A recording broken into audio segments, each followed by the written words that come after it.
There we go. Now my microphone is working. So if you're watching this as a VOD on YouTube, I did fix my mic. So as I was saying, when my mic wasn't working, YouTube, what's going on? DA Comics here. I'm going to do a live stream. I was just sitting, going through my collection. Basically, the last couple of days I've been going through, I have this app called CLZ Comics. You can have a database of all your comic books. So I don't know if this will show it well, but I've got all my individual issues here. And one of the cool things it does is you can go in and put your purchase price and what grade it is, and it'll give you a value for what it's worth. Couple of issues with it though, not issues. The values come from Go Collect, which is a website that documents or just shows the value of comic books. But it's based on sales of CGC and CBCS copies. So technically, these are worth a little bit less than it says because these aren't CGC or CBCS. But all that really means is that it is worth that at that grade. The copies that are graded are just verified grade. So I don't have necessarily a verified grade, but I do have if I am correct on my grading. The other problem is I am by no means an expert grader of comic books. I haven't really been collecting the last couple of years. I'm only now getting back into it. So I'm trying my best. I do have the Overstreet guide if I need to peek in at some examples and judge off of that. But I want to go through and document my collection and kind of see what it's worth. I'm going to make a video soon and talk about this, but I was doing my Walking Dead collection yesterday, and those are worth some money now. If these prices are to be trusted, which I think they're pretty trustworthy prices. But yeah, so if you hop in the chat, we can chat, and I'm going to go through my collection. And yeah, so we got issue 17 here. So so far I have added a bunch of comics to my collection. I've gone through 3 of my long boxes. I've got 3 more to do. I'm probably going to do all of these on live streams, so you might see these streams a little more regularly on this channel. But so I have a bunch of the comics cataloged in here. I'm just going through now and grading them so I can get values for them. So I'm also going to add disclaimer here. I'm going to be talking about the values of my comic books just for the sake of that's part of the collecting hobby. So just kind of sorry if people think it's dickish to be this comic is worth this much money. I'm not trying to flex or anything. I by no means have the nicest comic book collection in the world. There are people who have collections worth millions. So, but yeah, my issue 9, I called it a 1.0. It's cover detached, pretty rough shape. I think before the cover was detached, you could have made a case for 2.0, but 1.0, according to this, 850. I don't know if that's to be trusted, but I bought it for less than 100, so that's pretty good profit. This 17, I called this a 3.0. Sorry, I can get more in frame here. I can move the camera a little bit, actually, because I'm kind of holding them right here. Sorry, the camera angle's not the best. I'm trying to get a good setup here, but this camera kind of sucks. I can't focus it. It just has one set focus, which I think is here. So it's a little blurry. I apologize, but it's the best I can do for right now. But yeah, I called this a 3.0, worth 270 apparently. Don't remember how much I paid for it. That's the other thing. You can put in purchase price, which is kind of fun, because then you can go in, for example, on my issue 2, which that hasn't made an appearance on the channel in a while. Amazing Spider-Man issue number 2, signed by Stan Lee. I called it a 3.0. You could maybe make the argument that it's a 2.0. I'm not good at grading. I'm going to send this in at some point in the next few months. I'm going to send this in to CBCS because they do signature verification. I know it's real. I got it signed personally, but I'd like to get it graded and slabbed. But so I can put in purchase price. I bought this for $300. And I paid $60 to get it signed. So if I'm correct about the grade, this is worth over $2,000 now. So that's a pretty good return on investment, so to speak. It's pretty good.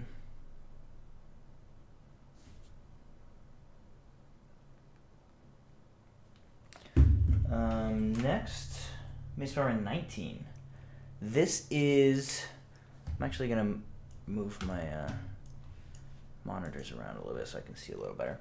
Maze Runner 19, this is actually a fun story. This is the first Silver Age comic book, Silver Age Spider-Man book that I ever got. Cover is detached. I believe, I don't know for a fact, I'm pretty sure that I paid $30 for this. But one thing I want to check is, does cover detached automatically make it like a 1.0? Or could that fall under a 2.0?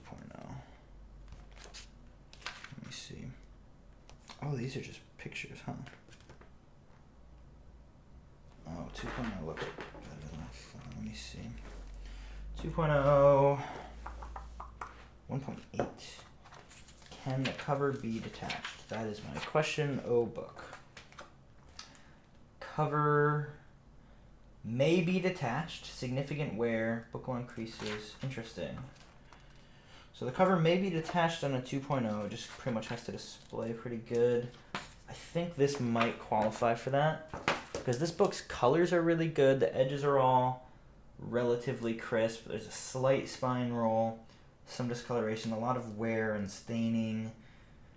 I think I'm going to call it a 2.0. If I'm totally wrong, let me know in the chat or in the comments. But yeah, so we're going to put that at a 2.0. I will put cover detached. And purchase price, I'm fairly confident I bought it for $30, valued at $160. That's pretty cool. Issue 22. This one is also pretty beat up. So we got a lot of wear on the spine there. And I don't know if the camera's really going to pick it up, but I think it's water damage. It's very rippled here. Edges are a little messy. Yeah, this is... I would probably call this... let me see. I'd probably call it a 1.5. Do I know how much I paid for it? No, I do not.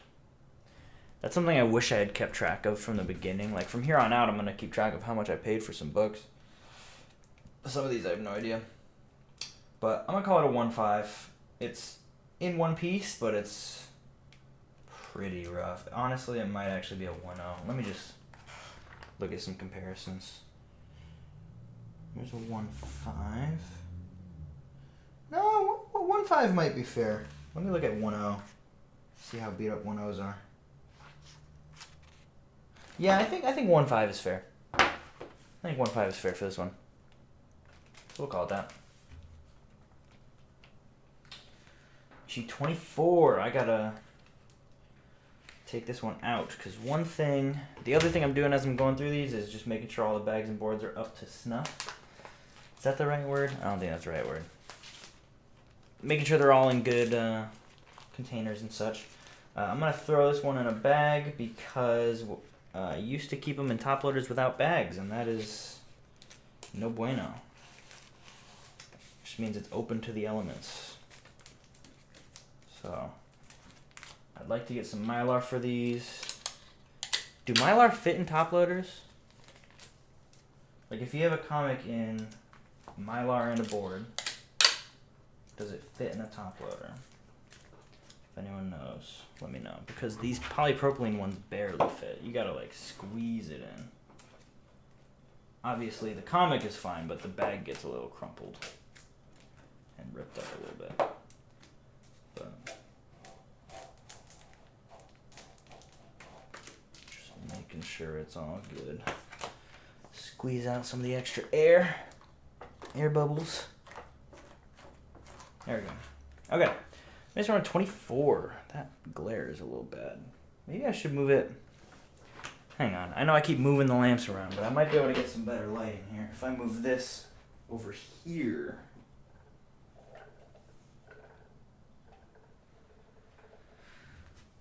Although I might rock that. So now when I show it to the camera, oh, that just adds to the glare, huh? Well, I'll move it back. I'll move it like right behind here. We're learning. New setups. Issue 24. Oh, that light's worse. Well, it works. Make sure my mic's still working. Yeah, cool. Issue 24. This is one of my favorite covers.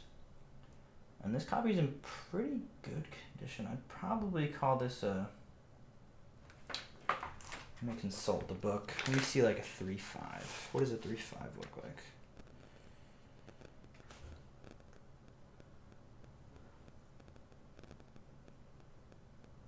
Yeah, I think 3.5 would be fair. I think 3.5 is a fair grade for this one.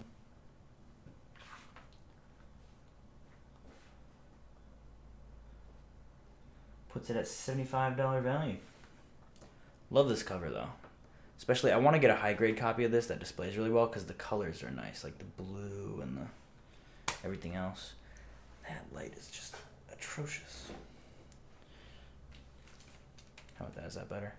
That's better. Issue 26. This is actually a decent copy. I'm honestly a little suspicious of color touch on this copy. There's a way to identify it. Oh, I graded this one already. I said this was a 2.0. Oh, the spine roll, yeah. Huh. I'm gonna peek on the inside cover because I'm pretty sure you can identify. Let me just get this tape off.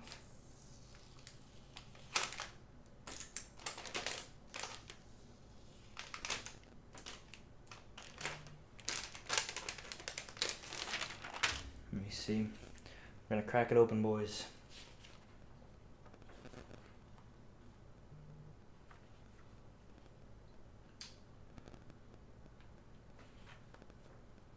So if it bleeds through, does that mean that there's color touch? I might have to do some more research into that. It might just be that this copy has really nice color. But I'm a little suspicious. I don't know if the camera's picking it up, but the colors look really, really good. But if I think to my issue 3, which I know has color touch on it, it kind of looks like that. So that makes me a little bit suspicious. Just a little bit. But it's a pretty beautiful book. But so I called this a 2.0 when I graded this before. Honestly, I might upgrade it to 2.5, if I'm being honest. What is it, like 2.5? Like, this looks nicer than a 2.5. I'm gonna call it a 2.5. I'm gonna call it a 2.5. $80. I don't know what I paid for that, but I don't think I paid $80. 27. Now this looks more like a 2.0. Maybe even a 1.5.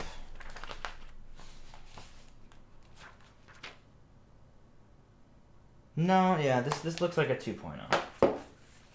So this is Green Goblin appearance, of course. So there's a lot of spine damage. Cover is attached. A lot of creasing. Colors are pretty good. It's all in one piece. Yeah, I'd give this a 2.0. Valued at $50. It's pretty cool. Oh, here we go. This says fair. So I need to remind myself. I'm still trying to remember this. So they call it a 1.0. Really? Alright. They call it a 1.0. I'll take their word for it. They know better than I do. I'm probably being too generous with my values. Valued at 34, I paid 36. So I got an okay price. Probably could have done better. It displays really well, so got that one from Greg White Comic Books apparently. I don't really remember that, but I think I got it at a convention actually. Issue 29. They're calling this fair as well. I'd say it looks about the same as that last issue, so I'll take their word again. They're professionals. So they're calling it a 1.0 valued at 90. I purchased it for 25. So that's pretty good. Nice turnaround on that.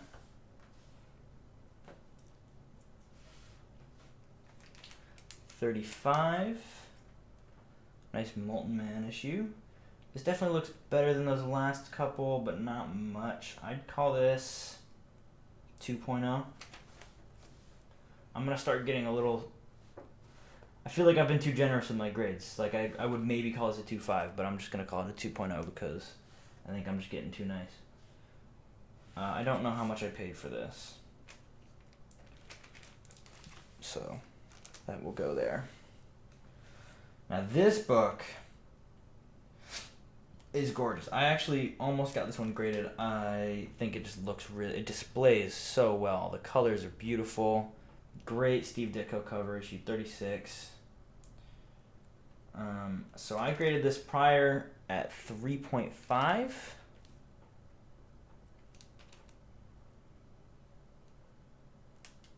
I'll go with that. Honestly, let me see 4.0. 4.0. Creases, chip missing.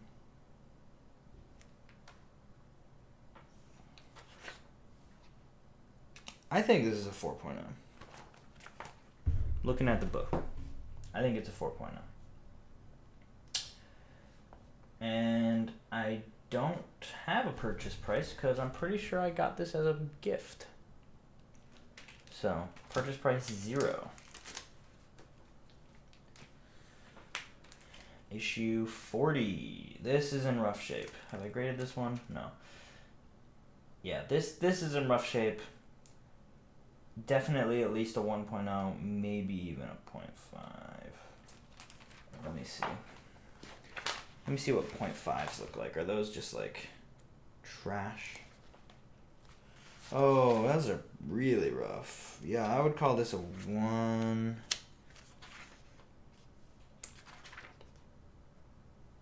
I call this a 1.0. Like, it's rough. I don't think it's 0.5 rough, though. Still worth $75. I know for a fact, I'm actually going to write it in. Or no, actually, I don't know how much I paid for this.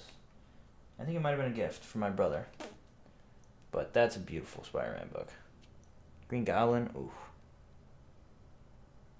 Yeah, that's beautiful. So, put that over there. Next, issue 42. This is the first appearance of Mary Jane. Little known fact. Got the crease down the middle. I learned that that is from back when people used to get subscriptions. They would fold them and send them in the mail. So if it has a crease down the middle, that means someone got it as a subscription. This looks like probably a 1.0. Maybe 2. Pretty bad spine roll. Wear on the spine. Colors are nice. Crease down the middle. I'll be cautious and I'll call it a 1.0. Maybe 1.5. Is that a thing? 1.5 is a thing, right? Yeah, we'll call it a 1.5. That's not terrible. I need to get some higher grade books though, man. I got all low grade. This is 44. The pages are pretty much brown, but this cover is slick. Edges are clean. A little bit of wear on the spine. A little bit of what looks like maybe water damage, but it displays so well. I mean, look at that. So yeah, I'd call this 3, 4, 4.0. What's the coloration for 4.0 for pages? I don't know.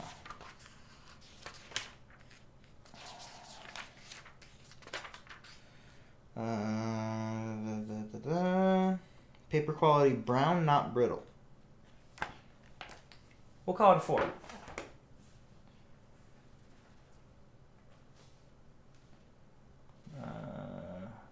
4.0, valued at 85. Not terrible. Then I have 45. It's the issue after that. Hasn't been graded. This one's a little rougher condition. Oh, so it has a date written on there in pencil. I don't know if that'll show up on the camera. It says 11/17, which is my birthday. I never noticed that before. That's kind of fun. Yeah, this is a 1.0 for sure. That's a 1.0 for sure.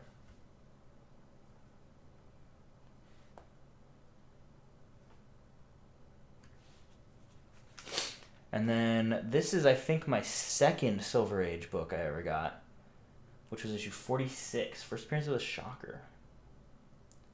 Bought that from a store that's actually in town here. I don't know if I talked about this on my video. So I moved recently. I mentioned that. And I actually moved back to the area I used to live when I first got into comic book collecting. So there's a lot of comic stores around here, like 30, 40 minutes away, that are where I bought a lot of these books. Like the store that I bought my issue 2 from is about 40 minutes away. So right now I'm kind of just saving up some money and I want to drive out there and see if they have anything good. Because I feel like they'll have a lot of good stuff. So then I'd be able to buy some. That'd be pretty cool. Let me get that out of the shot a little bit. But yeah, 46. Bought that from one of the stores around here. First appearance of Shocker. I would call this pretty bad spine roll, tape on the staples.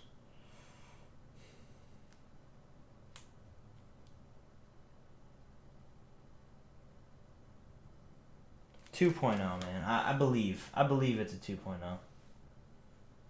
I think it is. It might not be, but I think it is.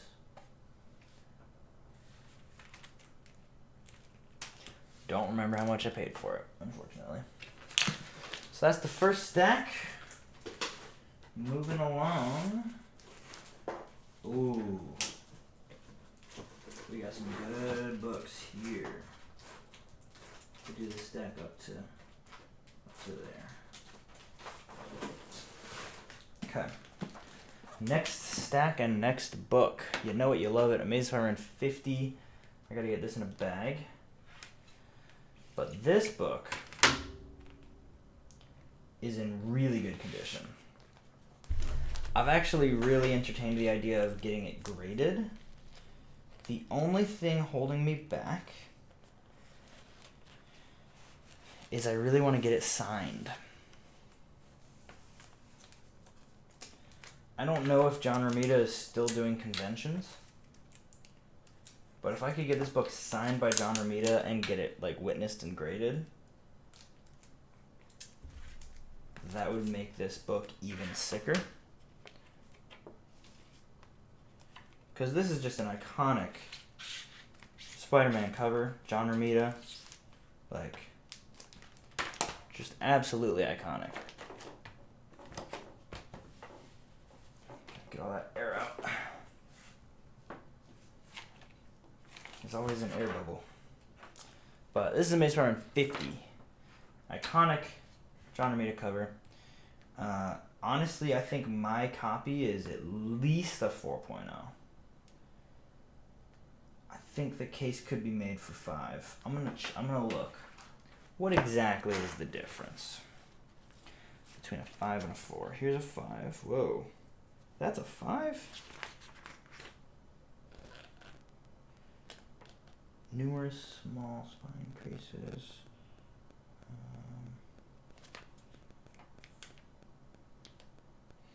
Okay, maybe. There's those creases there that I don't see on a lot of 5s. So maybe a 4-5. Does it have a couple creases on a 4-5?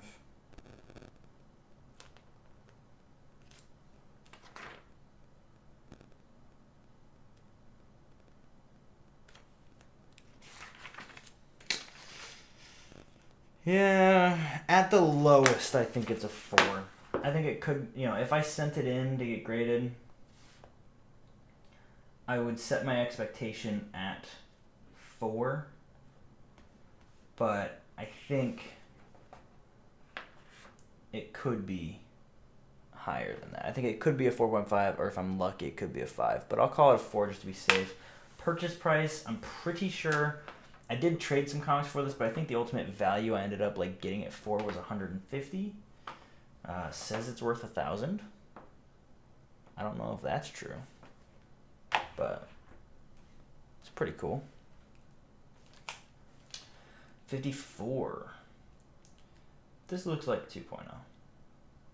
I'm not gonna. Now we're getting into some of the less valuable books. I'm not gonna spend too much time grading them. I'm just gonna go yeah, that looks like a 2. That looks like a 3.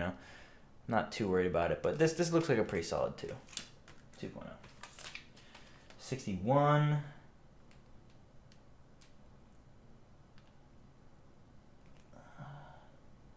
Spine's a little beat up, but other than that, it's actually pretty good. So I think I'm gonna say 2.0 again. There's probably someone watching this who's really knows grading comics, and they're just I'm probably so wrong. What happened to my Minecraft series? I am going to be playing Minecraft on my gaming channel very soon. So there should be a link in the description of the stream to the gaming channel, which is DA Games. That is where you can find anything gaming related from me, so gaming live streams, gaming videos. You can subscribe there, and I'm planning to do lots of Minecraft soon. Either just normal survival, or I might start a hardcore world. So if you want to see that, subscribe there and follow on Twitter, and I will tweet out when I play that. This is issue 75. Looks like a pretty solid copy. I'd say 4.0. 4.0 on this one. Purchased it for $15. Valued at $95. You used to watch my comic calls? Yeah, man. We're back. I'm collecting again. I went to the store the other day and I bought back issues, and it felt so good. I haven't bought comics in so long. I didn't buy new books for a couple of years, and now I'm back and buying new books, and I'm trying to buy back issues. Now I'm going through my collection, getting it all organized. I'm really trying to get back into collecting. I miss it a lot. So hopefully you'll be seeing a lot more of me on this channel here. This one, I remember this one. This is Black Widow in a Spider-Man book, issue 86. I think I traded for this. I definitely did. I traded someone on Instagram for this. This looks like a 3.0. It's pretty solid condition.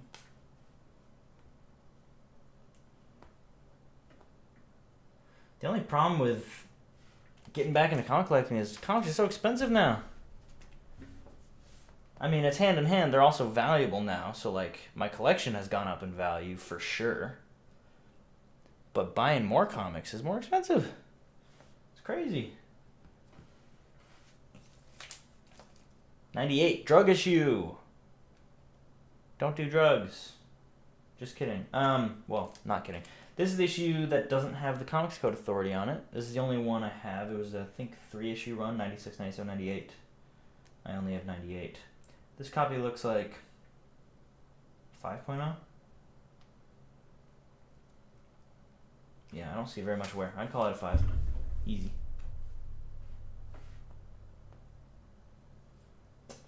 And I don't remember what I paid for it, but there it is. 119. This is with the Hulk.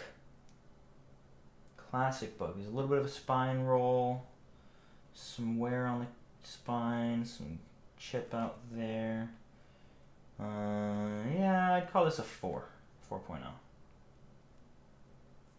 Colors are great though. I mean, look at that. The Mylar really just makes it pop. I wish I could get that camera in focus. That's so annoying. So what did I call that? 4.0? Let me do that.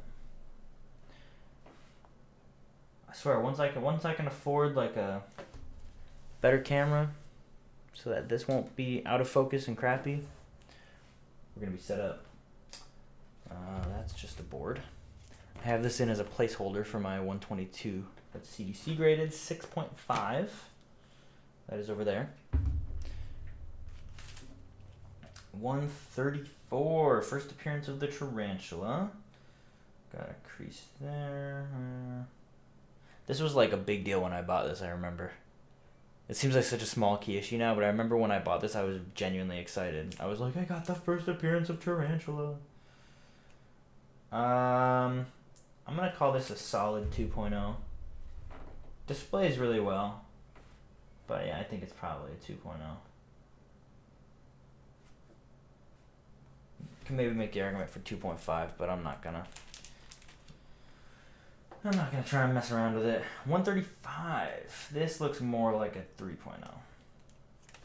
And this is an early Punisher appearance. So I wonder if it's worth anything. Oh, it is. $100. Yeah, this is like the second or third appearance of the Punisher. Pretty early. What's up, Lost Comic Kid? How's it going? So that's worth a bit. Here's 136. This Mylar has a price tag on it. I don't know if this is the original Mylar I got it in. But the sticker on the back from the place I bought it is calling it a 2.5. So I'm going to go off of what they said because they probably know better than I do. So apparently I paid 10 for that. Worth 24. What's my most valuable comic book? Well, I can tell you. Let me see. Based off of all of the comics I've put in so far, my most valuable is my issue 3. But honestly, for those, I'll pull that out here. The problem with these books, I don't really know what they're worth. So I have the 2 signed by Stan Lee, obviously, and then I have the 3 signed by Stan Lee. Of the 2 of these, I think the 2 displays better, condition-wise. Because the 3 has these big tapes here. This is printed out and taped in, and there's a little bit of restoration. So that definitely brings down the value a little bit. Because it is slightly restored, which is so unfortunate, but it is. But they're both signed by Stan Lee, got them signed myself. So I don't really know what these are worth. I need to get them graded. And then I was going to hit up, I know some people who, work in the comic industry, and so I could hit them up and say, like, hey, based on your, knowledge, what are these worth? Because, a Stan Lee signature has got to be worth a lot of money on these. There's not very many copies of issue 2 and 3 signed by Stan Lee. So that's probably my most, according to my best estimates on the condition, but this does not take into account restoration or the signature. My issue 3 is valued around $4,000, but I would say it probably loses a bit from the restoration and the tape, and it probably gains a lot from the Stan Lee signature. So it might balance out right back there. It might be a little bit more, might be a little bit less. I really don't know. I'm going to get it appraised at some point, and I'll probably talk about that on the channel when that happens. But so that's my most valuable comic, I believe. Yeah, I can't think of anything else that would be more valuable than that. I mean, Stan Lee signature, you can't beat that. This is issue 140. Pretty bad spine roll and some creasing and damage. I think that probably, it's probably a 2.0. It's not the nicest. I think I'm going to throw this in a new bag. Another part of the reason I'm going through this collection and kind of checking these because some of these polypropylene bags have gotten a bit gross. So I'm going to swap them out for a new one. I think the board is probably fine, but just want to make sure my collection's nice and clean. So, especially once we get to some of these back issues that I've had for like years and years and years, they're in some bad bags. So, we'll just do one tape on this. So yeah, 140. Not really worth anything. 144. This one's in a Mylar. I'll call this a 2.5. Honestly, it looks pretty good. It's got some wear, but it displays really well. So we will call that a solid 2.5. But yeah, the hope is once I get through my whole like Spider-Man collection, I'll be able to kind of roughly know what it's all worth, because I honestly have no idea. I've been collecting my whole life. I have no idea what my collection is worth, so I kind of want to find out, you know? 145. This looks like a 3.0. Maybe, well, honestly, this is a 4.0. I don't see very much wear on this. It's a great Scorpion cover. What a great comic book. Yeah, I'm going to call that a 4.0. I don't think it really matters. I don't think this book is worth much. Yeah, $30. 146. This is another one. This one, would I call this a 3.0 as well? Yeah, that looks about the same. I call that a 3.0. Or 4.0, sorry. The same as the last one, so 4.0. Cool. Another stack. Let's keep it going.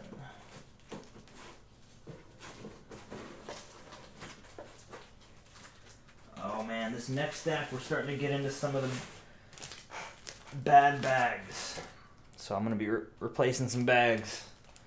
But we got 156. Is this a bad bag? It's a little bad. I might swap it out just to make it look pretty.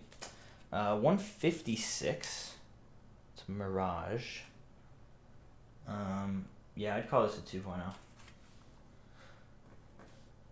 Nothing crazy about this book, I don't think. But I'm gonna throw it in a new bag. How's my day so far? My day's going pretty good. I woke up, had some breakfast, sat on my computer for a bit, and now I'm here organizing my collection. I was up pretty late last night because I was doing this. I did my Walking Dead collection. Went through and graded them and valued them. They're all 9/8. I bought them off the shelf and I've kept them in Mylar since. So that collection's pretty, that's gone up in value. But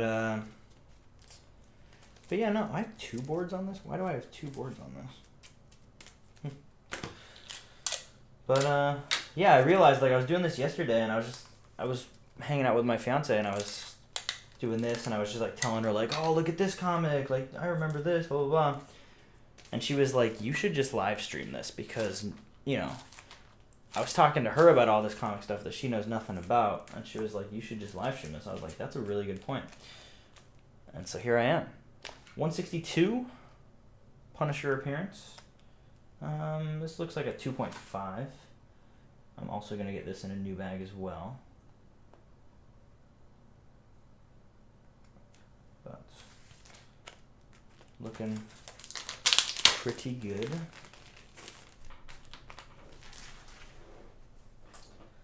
I mean, those bags are probably fine for a little while longer, but I got a stack of bags. I just kind of want to get them all in some nice new ones. Polypropylene, and at some point I'll go through and get nice ones in Mylar, because I have a few books that I want in Mylar that I don't have in Mylar. Just because I don't currently have any on me. Ugh. Mylar is expensive, man. I don't know if y'all realize that, but Mylar is expensive. You always got to make sure you get the air out when you bag and board a book. So there, now it looks all nice, and it's a nice new bag. 165, Stegron, spine roll, only a few chips, only a few creases, so I'd call that a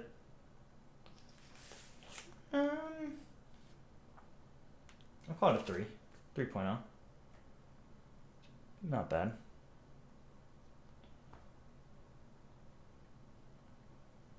Doesn't have a price tag on it, so I don't know what I paid. First appearance of Jigsaw. What is this one? You're right, it is. I always forget about that. It's not worth that much. I mean, I guess I have a 2.5. Yeah. I kind of forgot about that. I don't really think about Punisher characters. But, yeah, I'm going to get this one in a new bag. So one of the kind of goals I have for getting back into collecting, I'm going to talk more about this in... Okay, this bag is stuck. I'm going to talk more about this in some videos coming soon. I want to get back into collecting Amazing Spider-Man. And I've talked about this before, this just kind of being a life goal of mine. I want to collect every issue, obviously. Like, I want, before the day I die, I need to have every issue of Amazing Spider-Man. 1 to 860, you know, whatever we're on now. And I have a good chunk of them. I've been picking the book up since 700. And, you know, I collected almost all of the ones in the 300s. But, so I think I'm going to kind of start by buying some of the cheaper ones that I don't have. So I have almost no books from like the 500s and 600s. So I'm going to start kind of buying those and building up that collection. And like basically take my current run and just kind of extend it on the back end. But occasionally I'll be at the store and I can see like a book and I'll buy it. White Goblin, why you retracting messages, huh?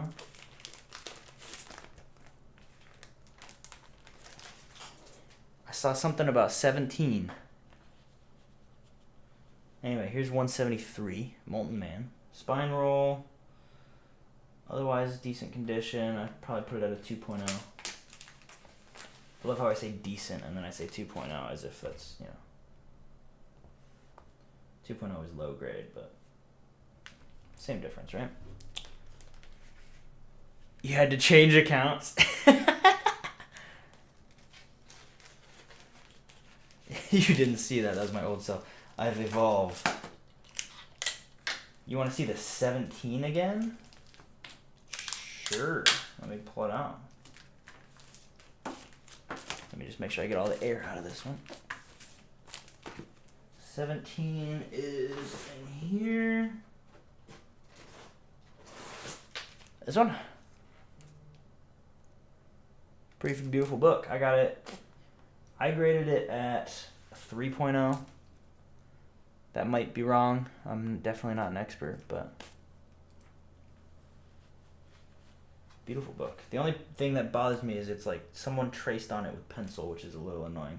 I think I bought this one at MegaCon? Or maybe SuperCon. I bought this at one of the conventions. I don't remember which one.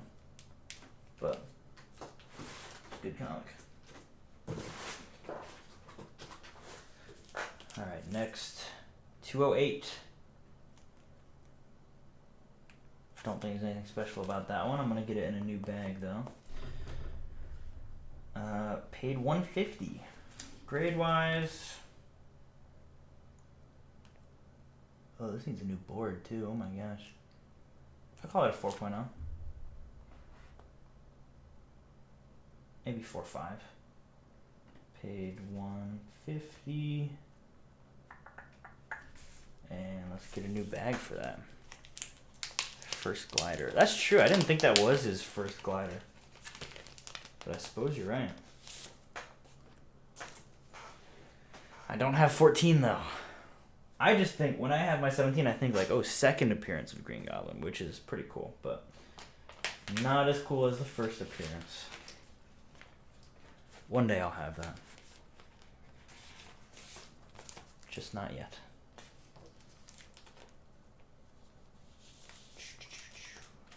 Pop that in there.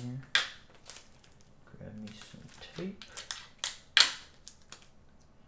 Y'all, let me tell you, I don't know if y'all are about this. 2 pieces of tape. It'll change your life. I used to always have one. I used to just do one in the middle, but then all my corners would get like bent up in the box. So now I do two, and you do them slanted so that you can go like this to take it off, and it won't rip it. I assume everyone already knows that, but if you don't, that'll change your life, trust me. Every Goblin appearance is cool. I mean, yes, but also, like, not as cool. I have most of his early appearances, actually, because I have 17, I have 26, I have 27, I have 40. I don't have 39, I don't have 14. Is that all that? Or no, I think I have 23, too? No, I don't have 23. I have 26, 27, and then 40. And that's when he loses his memory. Then he comes back later. 211. Random Submariner appearance. That looks like a 5. Honestly, kind of looks like a 6.0 or a 7. I mean, once we get in these books, these are definitely higher condition. I'm going to call this a 7 because I don't see really anywhere, to be honest with you.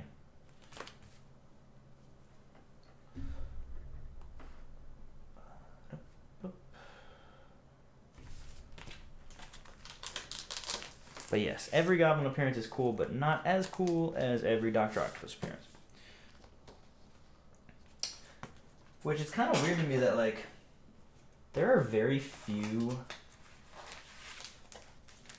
Like, there are way more Green Goblin appearances than there are Dr. Octopus appearances. Because he appears in 3, and then he's in 11 and 12, which I don't have, but I really want those. And then after that, he's kind of gone for a while, isn't he? I guess he appeared with the Sinister Six.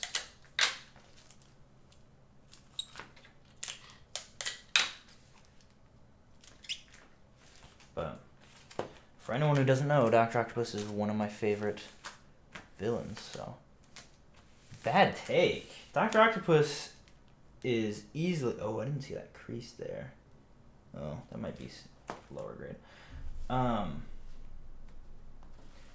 You could easily make the argument that Dr. Octopus is one of Peter Parker's nemesis. You have 11, you'll trade for the 3. Yeah, that's not going to happen. You might get hate for this Hobgoblin more than Green Goblin. Honestly, I feel like there's more people that think that than are willing to admit it. I don't feel that way, but, I mean, you're welcome to feel that way if you wish. Do I need to replace this bag? Yeah, this bag's kind of gross. Issue 212. Sorry, I'm hiding it from the camera. Hydro Man appearance. Love this cover. A little bit of a spine roll, but otherwise not really much damage. I'm going to put it on here. We're going to get a new bag. I wish I knew how much I paid for these, man. But those 11 and 12 covers, Amazing Spider-Man 11 and 12, like those covers are so good. I mean, they're just clean. Old school Doc Ock, like, ooh, so good. But of all the Spider-Man villains, Doc Ock's the only one who's ever killed him. Just saying. In the main universe, Doc Ock is the only one who has ever beaten him. So far. Correct me if I'm wrong, but they've done a lot of different reboots, but I don't think they've ever... I think they only killed him once. So, you know, take that how you will. 230, Juggernaut. What a weird cover. Definitely needs a new bag and board. Looks like a 3.0. Maybe higher. Honestly, I might be extremely undergrading at this point, but none of these books are worth anything, so I don't really care. Goblin killed Ultimate Spidey, but in the main universe. We're not talking about no Ultimate Universe. In the 616 universe, Dr. Octopus is the only one. What's my top 10 Spider-Man punch? What do you mean Spider-Man punch? Like him punching someone?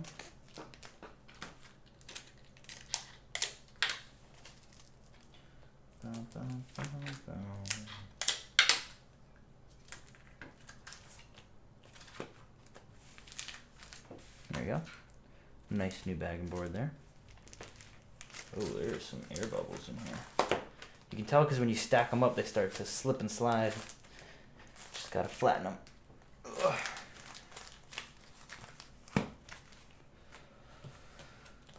$233. Tarantula's back.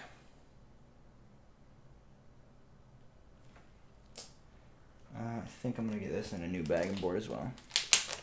Favorite Spider-Man villains.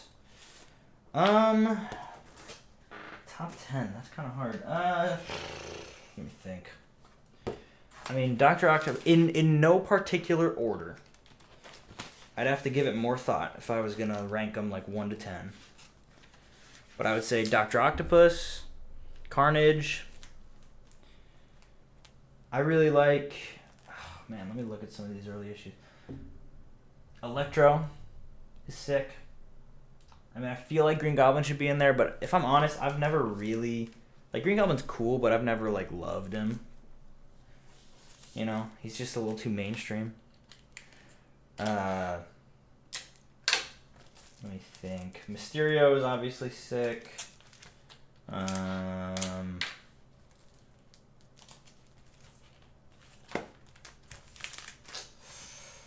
I'm blanking on villains right now. Never really cared for Sandman that much. Shocker's cool. I'm trying to flip through my...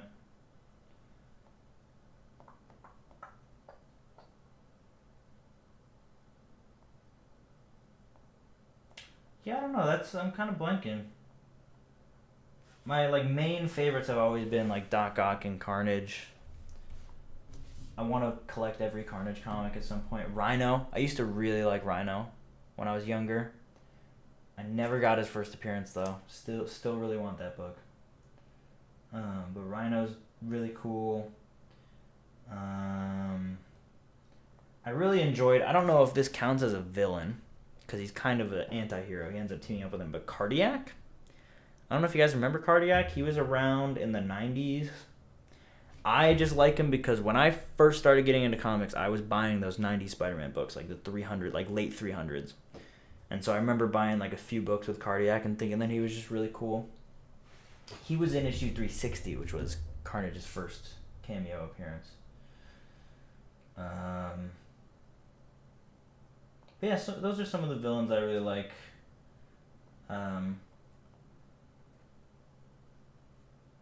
I'm trying to flip and see if there's any other interesting ones, but some of the other mainstream villains I was like, you know, Vulture is okay, Scorpion's okay, Shocker's okay. I didn't forget Venom.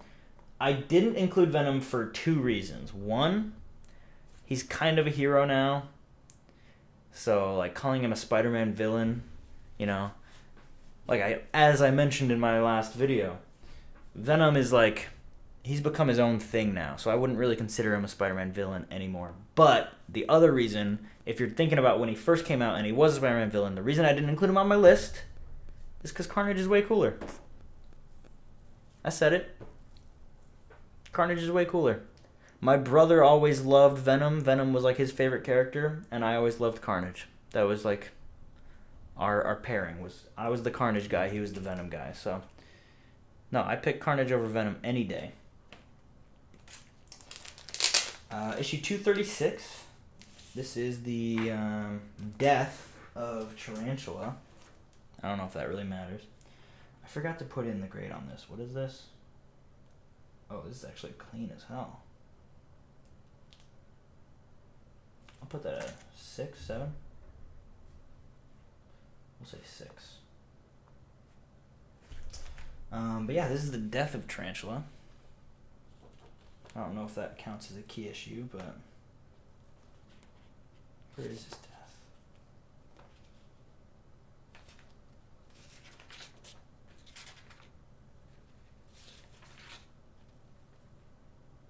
Huh.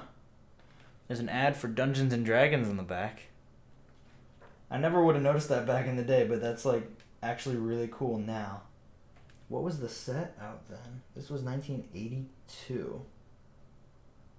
So that must have been like early in D&D's existence. James is mad. That's okay. I feel like it's, I don't know, because that's one thing is like with me and my brother and me and James, like I feel like we've always liked different areas of Spider-Man, which is good. Because then we don't just have the exact same collection. Like James has Green Goblin, Venom. Tarantula. I'd put him up there. I really liked Tarantula back in the day. Like I mentioned it earlier when I was on my 136 or no, not 136. 134? His first appearance. I was hype about that when I bought that. Like I actually saved up for that for a while. So Tarantula's pretty cool. I do like Tarantula.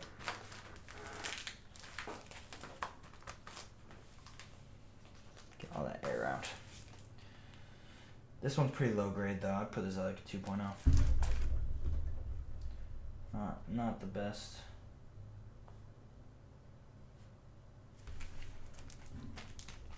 Tranchilla. It's like chinchilla.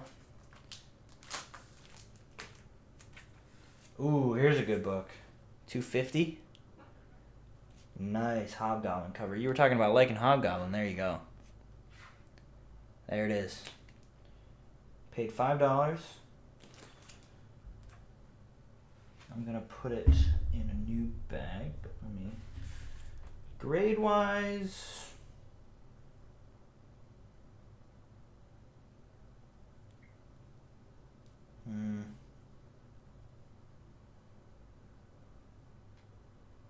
That's pretty clean. I'd put it at 6.0. That's pretty clean. Paid $5.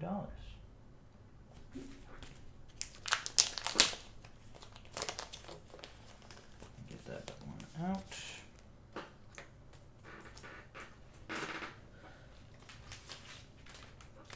But yeah, this app is great. I talked about it at the beginning of the stream. I don't know if people missed it. It's like you can catalog your entire collection. You can put in the grade, how much you paid for it.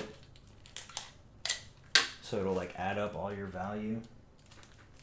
It's pretty cool. Because when you put in the grade and it'll tell you how much it's worth, roughly.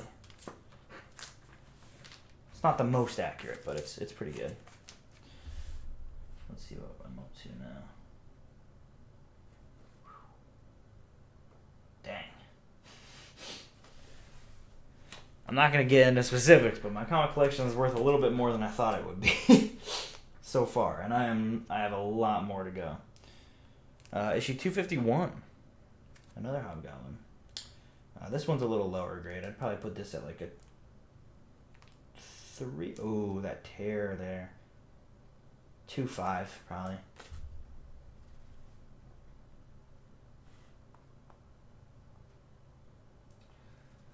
Yeah.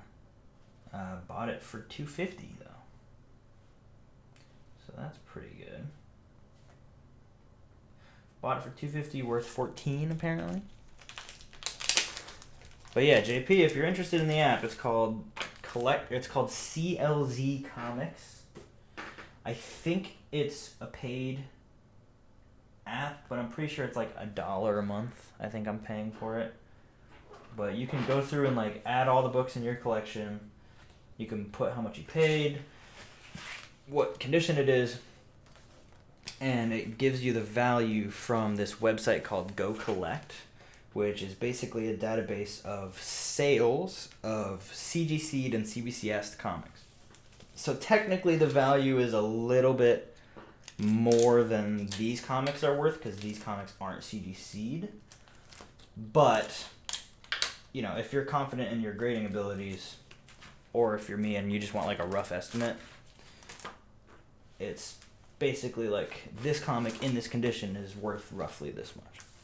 So like this comic, I called it a 2.5, says it's worth $14, which means if this was CGC'd to be verified as 2.5, it'd be worth $14. I'm obviously not going to grade it, but it's a rough estimate of its value.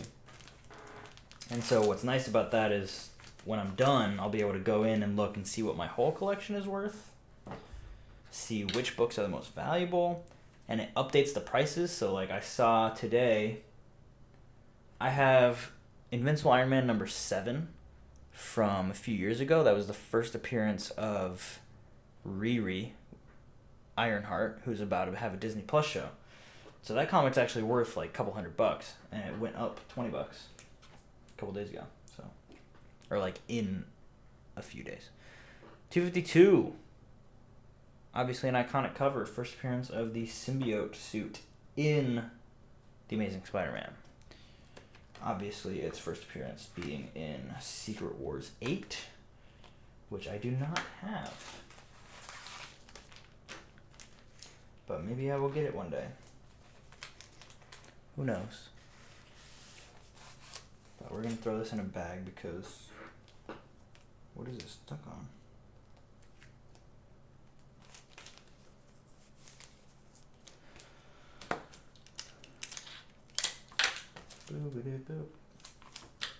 But yeah, so it's absolutely useful.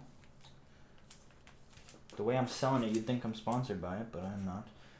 This book, this is a pretty high grade copy. I think this could easily be a 7 or an 8. Let me see.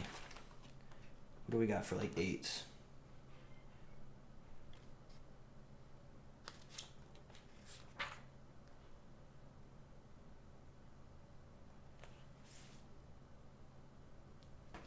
I'd call this an 8.0, pretty confidently.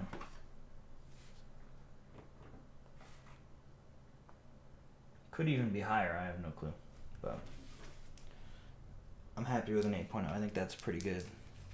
Pretty good grade. Squeeze out the air bubbles.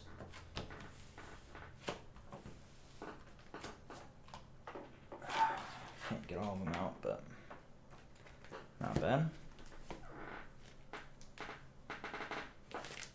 Man, I just need like a hydraulic press to get the air bubbles out. Ooh, this is a fun one. So 255. It's a nice black costume, Spider-Man costume. I don't think that sentence made sense. Anyway, nice cover. Interesting fact about this comic is I have a variant of it from Norway. I bought this in Norway. So my family took a trip to Norway a couple years ago, and me and my brother we were in this city and we found this comic store, and we were like, oh, let's look, and I found this Spider-Man book, and I was like, oh, I have the normal version. I kind of want to like frame them side by side or something. But yeah, not really worth anything, but just kind of a cool little like, I bought the Norwegian version in Norway. But this one is maybe a 3.0. Oh, I don't have it logged in here. Oh, I need to add that. Amazing Spider-Man, Volume 1, 255.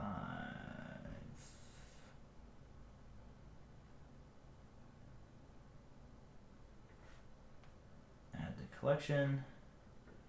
What did I say it was? I said it's a 3.0 maybe. Probably a 4.0, but I'm just being cautious. But yeah, so that's a fun little thing about my collection. I've got that Norwegian version. Can't wait for Sinister War. Dude, me neither. That's going to be... Okay, I do have one rant about Sinister War. I'm going to go on a little tangent here for a second. And JP, you should pick these books up because Spider-Man is about to get good. But Sinister War is like the big Spider-Man event that they're doing right now. And I hate that they're printing it as its own series. I don't know if anyone else feels that way, but like as a collector, it's really, really annoying for me. Something that they're doing a lot with the current run of Spider-Man is they'll print like the big events as their own mini-series. And that's really annoying. So they'll do like Amazing Spider-Man is building up to this big you know, a Chameleon Conspiracy, and we'll have Chameleon Conspiracy Part 1, Part 2, Part 3, but then the finale, they'll print giant size Amazing Spider-Man Chameleon Conspiracy #1. And, like, as a collector, it's really annoying, because then that, like, do you put that in the Amazing Spider-Man section? Do you put it over here? Like, why is it in another series? And so for Sinister War, it's like we'll have Sinister War issue 1, but then the main series, Amazing Spider-Man issue 71, will be like a tie-in. I'm like, where's the days of, you know, we're going to get to it in a few issues here, like Return of the Sinister Six. You know, you had the Amazing Spider-Man, and it would have Part 1, Part 2, Part 3, Part 4. I think later on in the 90s, they started doing, like, Part 1 will be in Amazing, Part 2 will be in Spectacular, Part 3 will be in Web, and that's really annoying. And now in modern books, they'll just print a miniseries. And I don't know. Maybe I'm just ranting about it for no reason, but I just get really annoyed by that, because I'm like, I want the big Spider-Man events to happen in the Spider-Man series, you know? This looks like a 5.0, 257 with, what's that guy's name? Puma? Bought it for $3. That's definitely gone up in value. But those tie-ins, yeah, that's just like, it gets really annoying. Oh, I need a new bag for, that's fine. Tie-ins are the bane of my existence. Like, it's literally just Marvel being like, we want to sell more comics. Because then you'll have, like, I just want good runs to be good runs. Like, you look at an example of a good run in modern comics. I think a really good example would be New 52 Batman with Scott Snyder, right? Like, that was a huge deal when that came out. Everyone was freaking out, every storyline. You had Court of Owls, Death of the Family, you know, Zero Year, you know, pretty legendary run. And that's because it was able to just be its own thing. There were no big tie-ins. But you look at any Spider-Man run, they'll be like, here's the Avengers. They'll get 7 issues in, and then issue 8 is like a War of the Realms tie-in for 3 issues. It's like, it's a small story that doesn't make any sense unless you read War of the Realms and all of the other tie-ins for it. And it just, it interrupts the run. Like, the writer had a story they were telling, and they had to put it on pause to write this War of the Realms tie-in to help them sell their big book. And I hate that. It's so annoying. They did it for, I'm pretty sure Spider-Man had War of the Realms tie-ins, Venom had War of the Realms tie-ins, and it just, like, when I was reading the Venom run recently, it just felt strange. Like, I was reading one cohesive story, and then all of a sudden there was just this random little one-shot in War of the Realms, and then the story continued. And I'm like, just tell the story that the writer wants to tell. I don't know. That's my take on that. I think tie-ins are... Marvel does it because it helps with sales, but I think it impacts the quality of the stories they're writing, in my opinion, and the series that they're printing. Issue 260, another Hobgoblin. I would call this 5.0, 6.0. Looks pretty clean. But yeah, I miss the days when an ongoing title could just be that, an ongoing title. And you didn't have to do tie-ins, you didn't have to do reboots. I don't know. That's just my 2 cents on that. So, like, Sinister War, I'm enjoying the story a lot. I think it's a cool idea. Like, JP, it's basically, like, there's 4 different Sinister Six teams, and they're all fighting each other. Like, it's pretty cool. It's like a gang war between Sinister Sixes. And all in the background, there's, what's his name? Kindred. And, like, that whole plot is kind of setting up the big finale of Nick Spencer's run. So it's very good, and I'm enjoying it, but I hate that I have to pick up Sinister War issue 1 when it should be Amazing Spider-Man 71, Sinister War Part 1. That's what it should be, but... you know, whatever. 251. Another good Hobgoblin cover. Got it for $5. Grade, probably a 3.0. Purchased for $5. So that's one of my complaints with modern comic books. But to go a more positive route, something that I think Marvel is doing very, very right is legacy numbering. Don't ever stop doing that. I love that they are doing that. It's so simple, because, I mean, y'all remember, back when I was, like, peak comic book collecting and peak YouTube, like, back in high school, we used to joke all the time about, like, the amount of reboots they did. I mean, how many videos did I make talking about Marvel Now, all new Marvel Now, all new, all different Marvel, all new, all different Marvel Now, 2.0, 3.0, like, they rebooted every other month. And I think they finally got it right with Marvel Legacy. Because then they can reboot their runs as much as they want. You know, they can go, okay, we have a new creative team, issue number 1, it'll sell better, whatever. But as long as you have that legacy number on there, then collectors are happy and readers are happy. So I think Marvel is doing it right with Marvel Legacy. I think that is something that, like, they really had to do right. And I'm glad they did, because Marvel Legacy numbering is awesome. So that's one thing. As I've been getting back into comics and picking up new books, I've been like, wow, Marvel Legacy is a lot cooler than, you know, the reboots used to be. Because now I'm picking up, like, the new Thor run, and it's like Thor issue 700 something. Like, that's cool. I don't know. I like when ongoing series have, like, really high issue numbers. I think it shows that there's history behind that book, and it means that every issue that comes out, like, matters. Like, if you're writing Amazing Spider-Man 2 or 7, does that matter as much as Amazing Spider-Man 860 or whatever? You know, like, I feel like it puts more pressure on the creative teams to do stories that are impactful. So that's pretty great.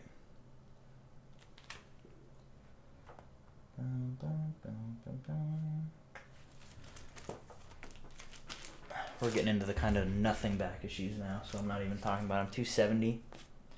Got the Avengers in the background. Looks like a 6.0. I want to get to, I mean, I'm just kind of working my way through the collection right now, but something I realized recently, partly when I was looking at my Walking Dead collection, which, JP, I don't know if you were in the chat when I was talking about this, Walking Dead books are worth more now. I was going through and grading and valuing my Walking Dead collection last night, and, like, all of those books I paid $3, bought them off the shelf, immediately put them in Mylar, so they're all 9.8s, and they're all worth, like, 30, 40, 50, sometimes. Not all of them, but... So I'm interested to see, like, I was glancing in at some of the values of, like, Superior Spider-Man and Amazing Spider-Man Volume 3. Like, some of those books have gone up in value, actually, which is pretty cool. What's up, Technicolor Tiki?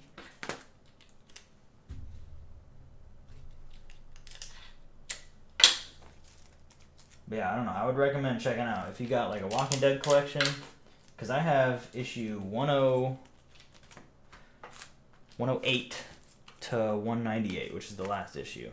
All 9.8s except for, like, a couple 9.6s. And for a while, I was picking up 2 copies of every issue, so I've got pretty good. Okay, so it is you. Okay, I saw Technicolor Tiki, and I was like, I recognize that from somewhere. I was like, I'm pretty sure someone changed their name.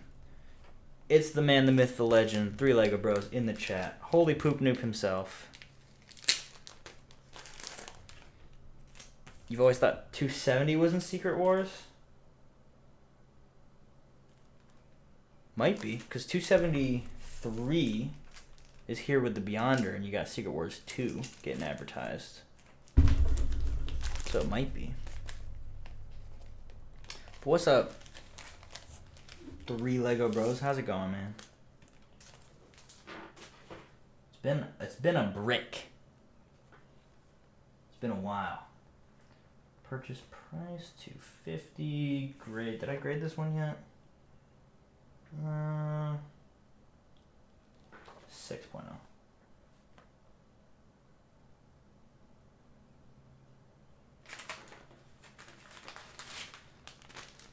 Yeah, anyway, that's my rant about modern comic books. The good and the bad. Marvel Legacy, good. Tie-ins and events and stuff, bad. Spider-Man Beyond, oh my gosh. Should we talk about Spider-Man Beyond? I don't know if I should talk about that. That might turn into a bigger rant than I intend to. That might just deserve a video, honestly. I might just make a video about that. Anyway.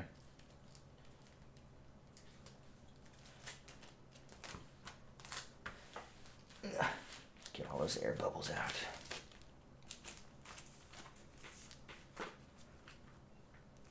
You've sold most of your collection? Hey, I mean, that's fair. I feel like a lot of people have. Hopefully you got that bank for it, though.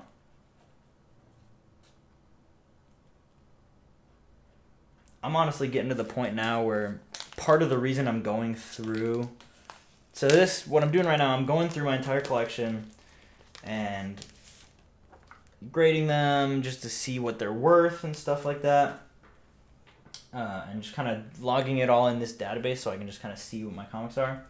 And I'm definitely going to be trimming some of the bulk. I have a lot of random comics just filling up space in my boxes that I could probably sell for a decent amount.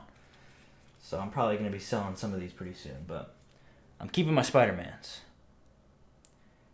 Yeah, you kept the ones I mean, exactly. I'm going to keep my Spider-Mans because obviously I still want to collect every Spider-Man issue. But I'm definitely going to sell a few. Grade, put that at 5. Purchase price, $5.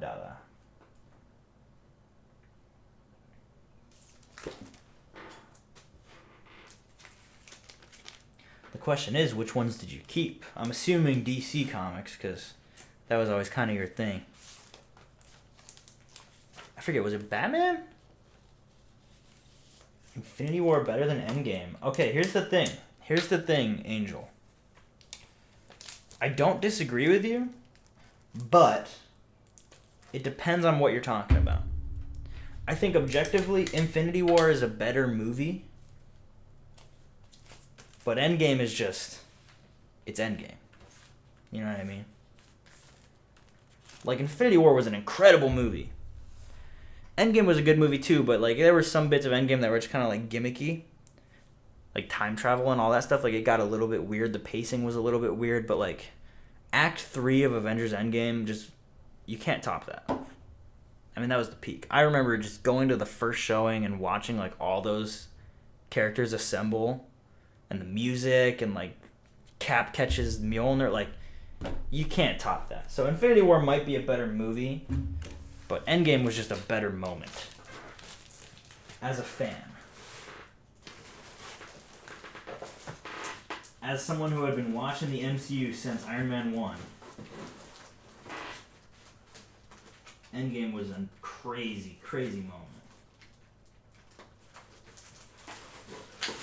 On to the next stack of comics. So yeah, I don't think you're completely off with that opinion, but kept the original Ghost Rider run, some Suicide Squad, first Mr. Freeze, first Deathstroke, first Zod, some Batman, a bunch of randos. It's a pretty good small collection there. Some of those first appearances have got to be worth some money at this point. But yeah, that's what I'm saying, Angel. The last 30 minutes of Endgame was like the peak of it all. Like, you can't top that moment. So I think Infinity War to Endgame as movies, objectively, Infinity War is probably better, but you can't top the last act of Endgame. That's why I've got, you guys can see right there, That is my 7 movie tickets from when I saw Endgame in theaters. I actually saw it 8 times. But the 8th time they didn't give me a ticket, and I was really sad about that because I was purposefully keeping them all. But so those, yeah, I framed them. There's the movie poster and then my 7 movie tickets from when I saw it in theaters 8 times.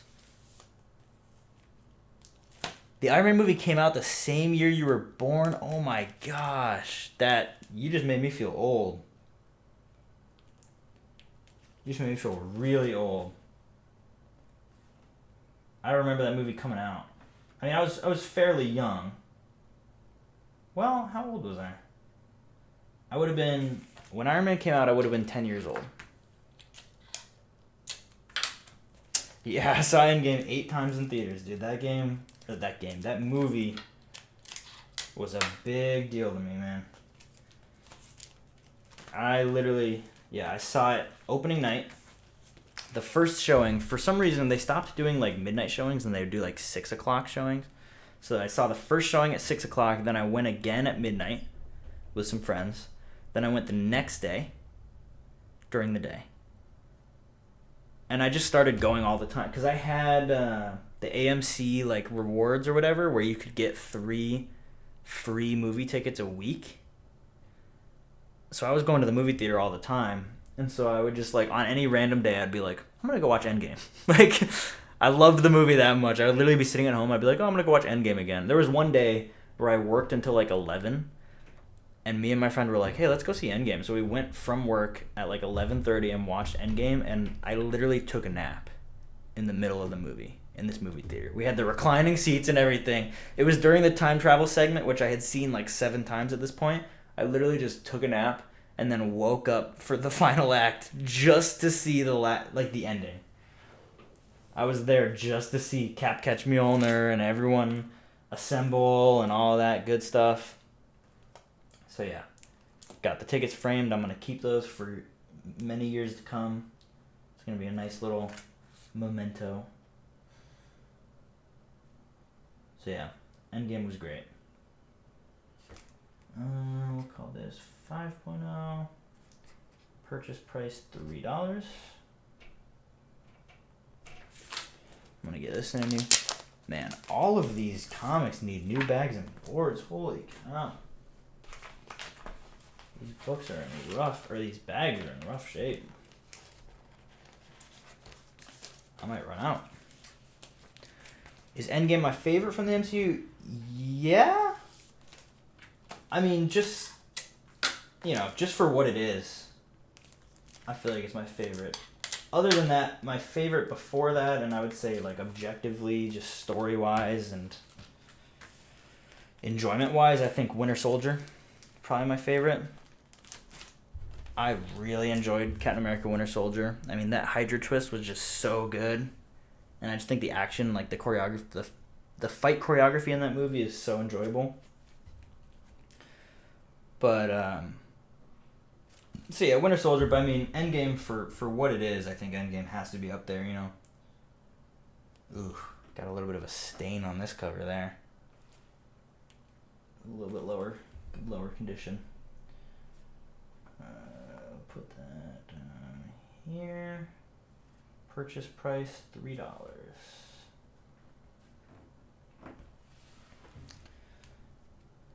Guardians 2 is your favorite, huh? That actually, one of my lesser favorite, interestingly enough. Because I remember when Guardians 1 came out, I really liked it. I think I'm just a snob when it comes to Guardians, actually, because the Guardians of the Galaxy comic came out. I remember that happening. Like, the comic that first had, like, that team. Like, Star-Lord, Rocket Raccoon, Groot. I have it in my box over there. So I remember that came out and blew up, and then they announced the movie, and they made the first movie, and I loved the first movie. But then it went super mainstream. Then it, like, blew up. I remember that. And then with Guardians 2, my one complaint I had about Guardians 2 is it felt like they just took everything that worked in Guardians 1, and they were like, let's do that again. So as soon as the movie started, they did the title sequence over music and dancing, and they were like, "Oh, people loved Baby Groot dancing in the after credits of the first one, so let's have him dance for 5 minutes straight," you know. So Guardians 2 was a good movie. I enjoyed Guardians 2. It was a good movie. But I felt it suffered a little bit from, like, the sequel, you know, where movie studios are like, "Oh, let's take everything that worked in the first movie, do it again in the second movie. No one will notice, and we'll make a bunch of money." And I couldn't get over that. It was that, and then the fact that they changed Peter's dad and made him Ego. I thought that was a little weird. But other than that, it is a very good movie. I did enjoy it. But those were my only criticisms I had of it. This cover, $2.91. I love the red in the back with the black suit. I just feel like that's a really nice cover. Anyway.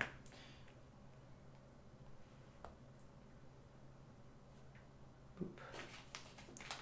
Spider-Man Far From Home. Spider-Man Far From Home is pretty good. You think Ego's the best MCU villain? Oh, I'm gonna have to disagree with that. No shade, but I'm gonna have to disagree with that. You're putting Ego above Thanos? Nah, man. That's a path I cannot follow.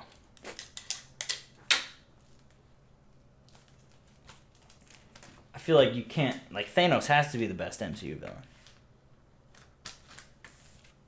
But yes, I did enjoy Far From Home. I feel like that was better than Homecoming, in my opinion. Homecoming was good. But Thanos was eh? Oh my gosh. You're just... Get out of here, DC kid. Thanos was one of the best cinematic villains. They could have done more with him. I think they could have, but it would have been really risky, and I think they took it in a smart direction. They could have made it more comic book accurate, right? They could have gotten into Lady Death and had him actually hallucinate and see her and gone into that more. But I feel like it wouldn't have landed with casual movie-going audiences as well. You know? Because Thanos went over really well with the general audience. There's 1.5 million memes of him because everyone knows who he is. He was relevant enough. So I would have liked to see them do him more crazy and with Lady Death and kind of his obsession with death a little bit more.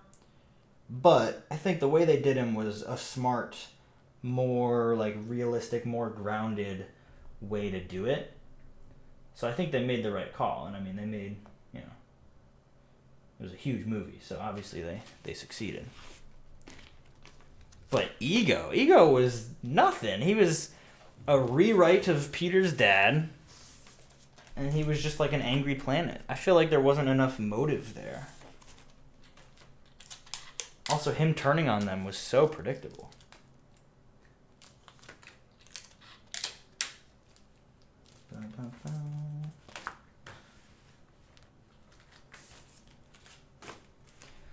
Speaking of MCU villains, though, Kang the Conqueror, that's about to be sick.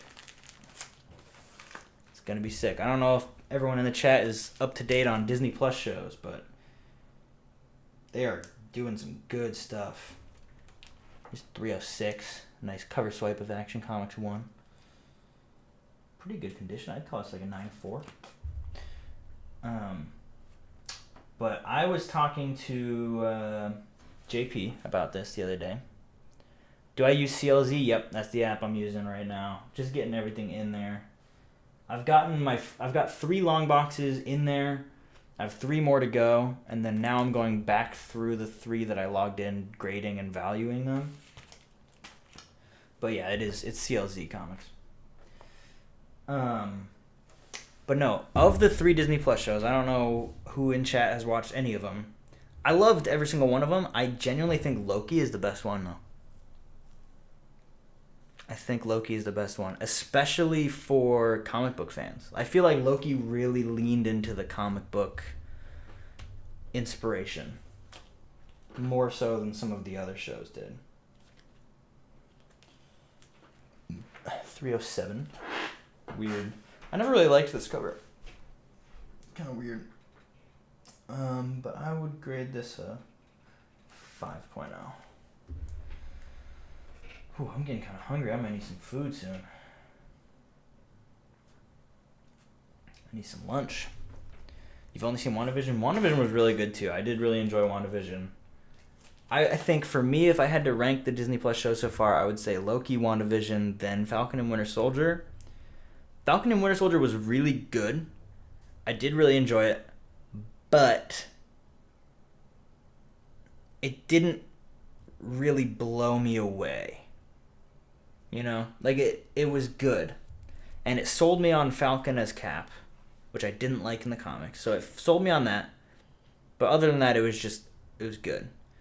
Loki blew my mind. Loki was insanely good. WandaVision, I think, started a little weird, obviously, because of what they were doing, but I liked that they were doing something different with it. And I think by the end, it ended up being pretty good. I liked seeing her kind of become Scarlet Witch fully. But Loki, I don't want to say anything about Loki because I don't want to spoil it for anyone who hasn't seen it, because you really should watch it without spoilers. Because watching it week to week, like, you never knew what was going to happen next week. They did so many crazy things with that show, and it was so good. It was really good. So if you haven't watched Loki, and I highly recommend it. It is very enjoyable. This looks like a 9.4.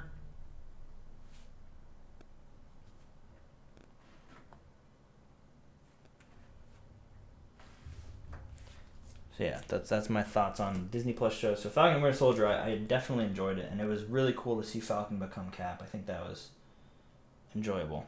But WandaVision was just unique, and Loki was just so good. It was also very unique. The score was really good. Like, the music was insane. The ending. That's all I'm going to say. I don't want to spoil nothing. 313. Can we take a second to appreciate these Todd McFarlane covers? Look at that. That is a beautiful cover. Condition-wise, looks like a 9.6. But yeah, those Disney Plus shows, man, I'm loving those. I'm excited to see what more they do, because they're doing a lot of Disney Plus shows. I mean, they're gonna do Miss Marvel, She-Hulk, Secret Invasion. Is Armor Wars a show? I think Armor Wars is a show. So there's a lot more coming, and we got Shang-Chi's coming out, which I really hope it's good. It looks really good. I really hope it's good. Obviously, the new Spider-Man movie, we're waiting for the trailer. I'm probably going to do a video when that trailer drops talking about it. Did anyone in the chat see Black Widow? What are you guys' thoughts on Black Widow? I have some thoughts. On it. We'll call that 9.6. I'm curious what people think of it. Because what I've seen on the internet is pretty split opinions. Haven't seen it? Alright, well, I won't spoil anything, but I was pretty disappointed with it, to be honest with you. It seems, and my biggest takeaway from it, there it is, yeah. My biggest takeaway from it that I immediately, once I got on the internet, I saw that it seemed to be a pretty common thing, was Taskmaster was not good. Not good at all. They really did not do that character justice at all. Which sucked, because I was really looking forward to Taskmaster. I mean, Taskmaster is a really cool villain. But yeah, that was my two biggest complaints with it, and I can, without spoiling, was one, they didn't do Taskmaster justice. I feel like that character deserves better. And two, and I had this concern from before the movie even came out.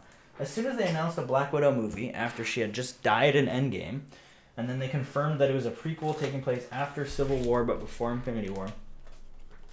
And it was the first movie in Phase 4. It's the first Marvel movie to come out in like a year, or maybe even more. What I was afraid of is that it wouldn't have any stakes. It wouldn't have any impact. Because you're watching that movie and you know she's not going to die. The world's not going to end. Because you know that immediately after this movie, Thanos is going to invade and mess everything up. So I was watching that movie and I was like, what are they going to do to give this movie stakes? To make this movie matter? Because I feel like at this point in the MCU, like every movie, every show that comes out has to have some sort of impact on the overall MCU. Or it doesn't matter.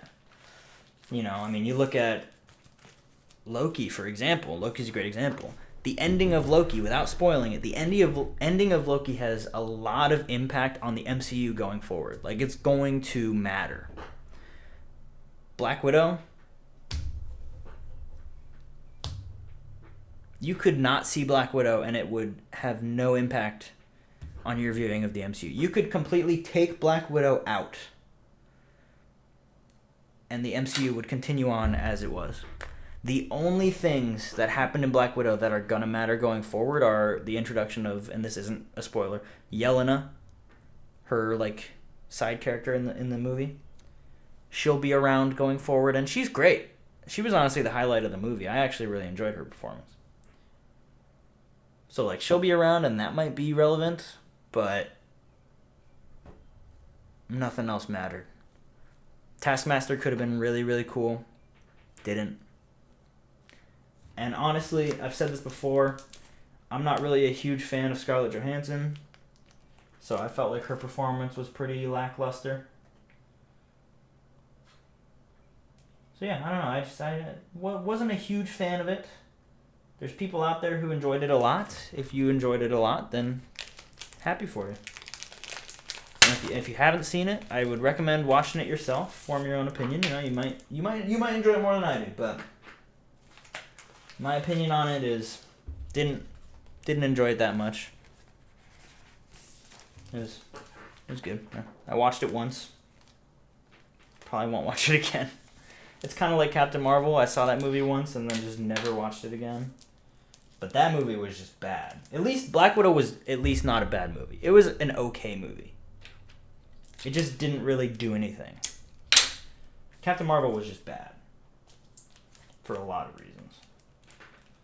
But we're not going to get into that.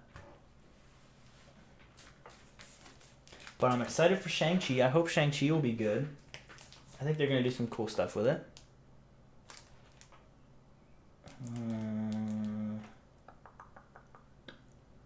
Maybe a 9.4. I really hope Shang-Chi is good. What's the other movie? Spider-Man, Doctor Strange comes out next year. That's going to be really good. Obviously excited for that after Loki. And WandaVision. But yeah, that's everything MCU. That's my thoughts on everything that's happened. But Disney Plus shows are cool. I'm enjoying those. Man, these comics. So these comics that I'm bagging and boarding right now, these are from the 300s of Spider-Man. Which, as I mentioned earlier, these are the comics that when I first started getting into comics, like I remember buying these early on in my childhood when I was getting into comics. The Assassination Plot. And these bags and boards are old. So they are not in the best condition, so these need to be swapped out. So that is what I am currently doing.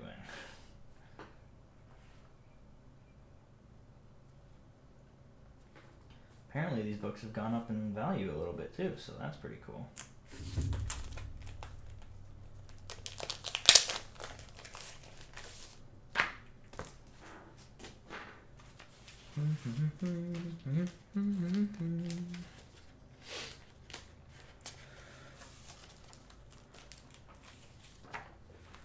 But yeah, good old Captain America cover.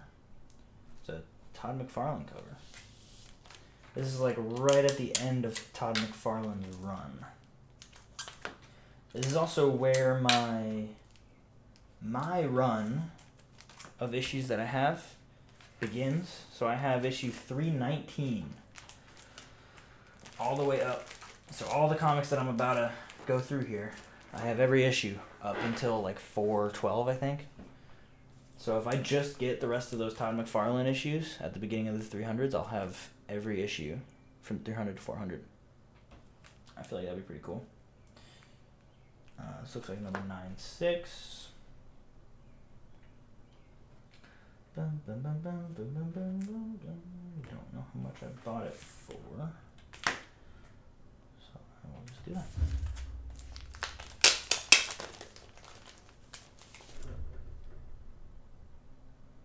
Man, I'm noticing all of the ads for Dungeons and Dragons now. I'd never noticed those as a kid. That's so crazy.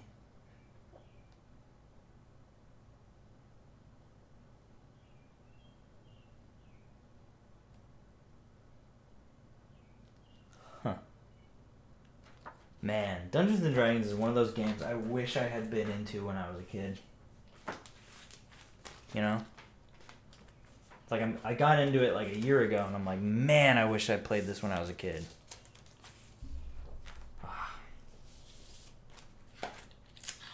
But it would have been so fun. It's fun now, but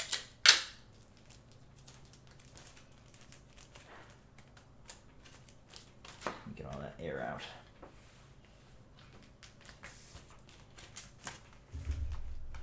But yeah, I'm probably gonna go with this stream. Probably gonna finish up Spider-Man Volume 1.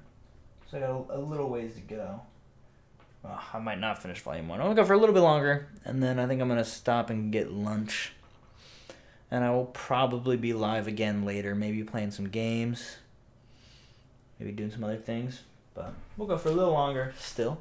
But there will be a lot more streams like this happening in the near future because I got to go through my entire collection. So, yeah, look for more of these. Good Red Skull cover on this one. It's beautiful. If I could get my dang camera focused, that'd be even better.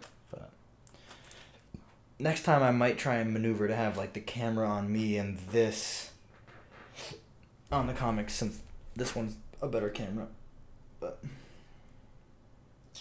this is a little lower grade. I would probably put this at an 8. A little more banged up than the other ones here. But I don't think it needs a new bag and board, honestly. This one seems decent. So I'm going to leave this one for a little bit longer. I think that can go a little longer. Ugh, squeeze all that air out of those books.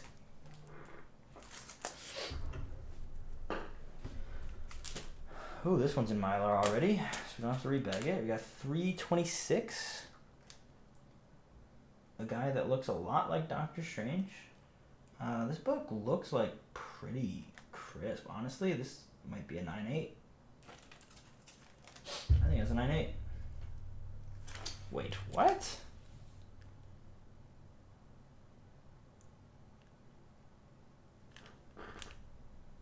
I graded this in the past, so I'm trying to look and see. So I graded this in the past, and if I look on the back here, I graded it a 6.0. But I'm looking at this comic right now. I don't see any flaws. Why did I grade this a 6.0? This is a 9.8. Maybe a 9.6. I don't know what I was thinking when I graded that. 6.0. That is absolutely a 9.8. How was I that off? And why did I grade this book? Did I buy? I think I bought it off a website, and they must have said it was 6.0. Why would this be 6.0 though? Well, I guess I'll go off the website. It says maybe the pages are miscolored or something, but that's weird. That looks like a 9.8. 327. It's a good Eric Larson cover with Magneto. This looks like, we'll call it an 8.0. I don't know.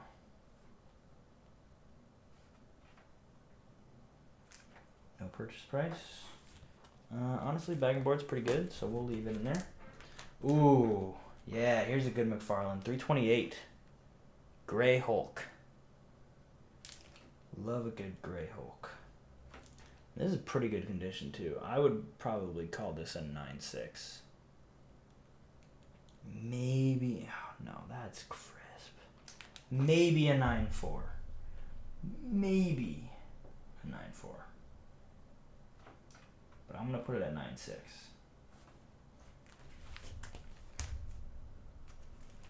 See, now this is 6.0 again. I don't remember grading this. But this don't look like a 6.0 to me. This looks pretty clean.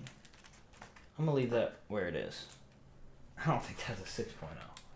329. This one also says 6.0.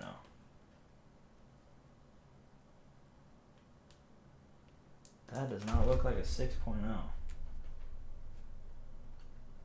I'm going to at least upgrade it to 7. Because these look a lot nicer than 6.0. If these are 6.0s, then holy crap.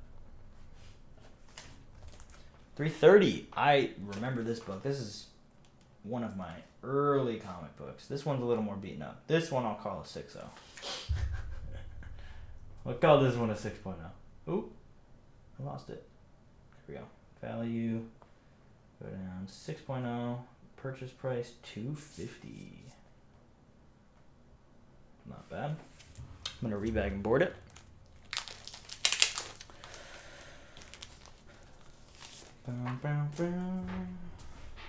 Maybe next time I do one of these streams I should play some music. The only problem is I don't want it to pick it up in the mic. Like I could play it in the stream, but I wouldn't be able to hear it unless I had headphones on. I don't really want to wear a headset.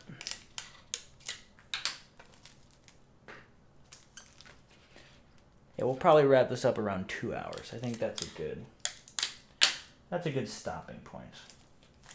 Got about 10 minutes left.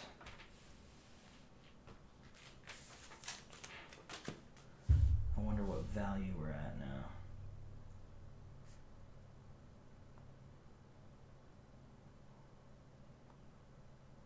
Huh. Not bad. Not bad at all. Alright, what do we got here? 331. We'll call that a good 6.0. Bought it for $5 back in the day. Apparently it's worth 12 now. That's a $7 increase. I will take it. And I will rebag and board it.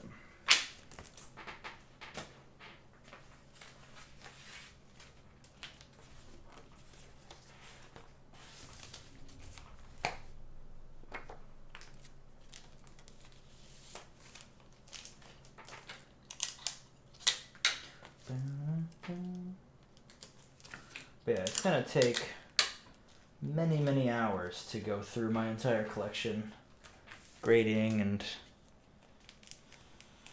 logging and whatever. So it'll be kind of fun to do. Like, so one of the next streams I do like this is me going through and grading and valuing. In one of the next streams I do this, I'm gonna be going through just logging it, and I'll be going through my other 3 long boxes, and that'll be kind of fun just to see what comics I have in there that I've forgotten about. I was going through the other day and I found some books in there that I was like, oh yeah, like I forgot I even bought this. But they're pretty cool books. 332. Venom, obviously. I don't have 316, which is sad, but there's no chance. Let me check this book here. The website I bought this from, apparently, they said 3.5. This looks a lot nicer than a 3.5. I don't trust those grades at all. This to me looks like, let me get some light here, sorry. some crease, crease there. This looks like at least an 8.0. At least an 8.0. I would really like to have someone who knows more than me grade these, because there's no chance this is a 3.5. Absolutely no chance it's a 3.5. No way. And then 333. Another great Venom cover. Yeah, this is another 9.0. Easily a 9.0. Bought it for $4. I'm gonna rebag it.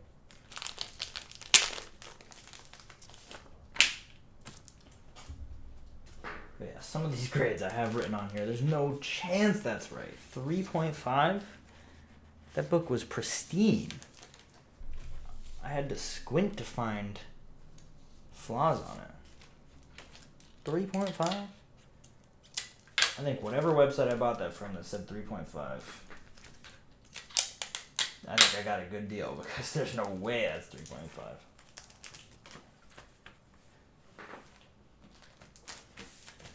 Boom. Finished another stack. So there we go. Squeeze out all the air pockets. So we finished at 333. And I think I'm going to leave it there for this stream. So next stream, we'll pick up with 334. Well, maybe not next stream, but one of the future streams I do. It could be later today. I don't even know.